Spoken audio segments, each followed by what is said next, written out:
Ayan, hello po sa ating lahat. Grabe. Dahil nga po, sa ginawa ni Viancy ay naibsan nga daw po at bumabawi na nga daw po. Itong si Viancy. Naku, bakit naman bumawi si Viancy? Wala naman po kasalanan si Viancy kay Edo, di po ba? So, ayan, no, napakaganda po ni Viancy. Mala Diyosa. Mala Diyosa yung beauty niya. Kita niyo yung suot niya?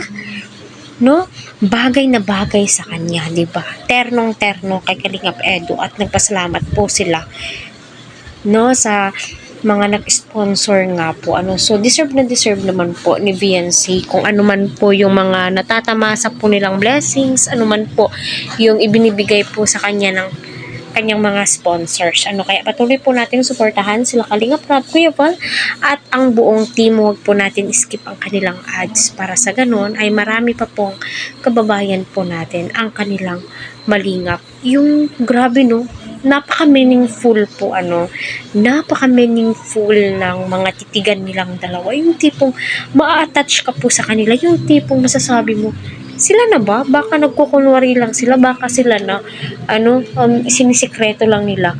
Yun po yung tumatakbo sa isip ko kasi nga po iba na tila may something na po talaga sa kanila. Hindi po yung ganito na hindi na po to basta-basta, hindi lang po ito content lang na content talaga di ba? So panoorin natin.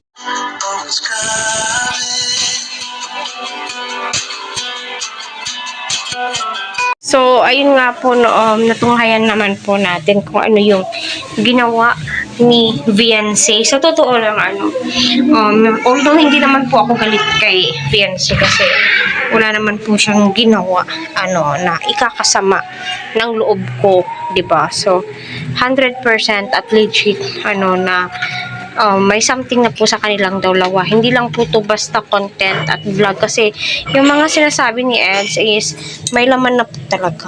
At masasabi mo po talagang siya na ba talaga, no?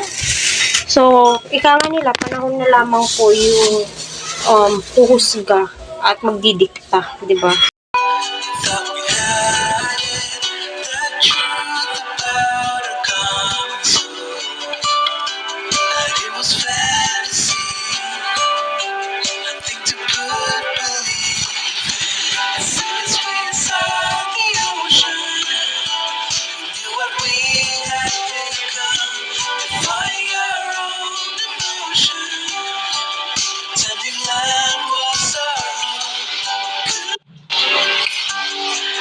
Ayun nga po, no, natunghayan po natin kung gaano ka-sweet itong si VNC kay Edu. Support din po siya sa mga ginagawa ni Edu. Syempre kailangan po yan magsuportahan sila.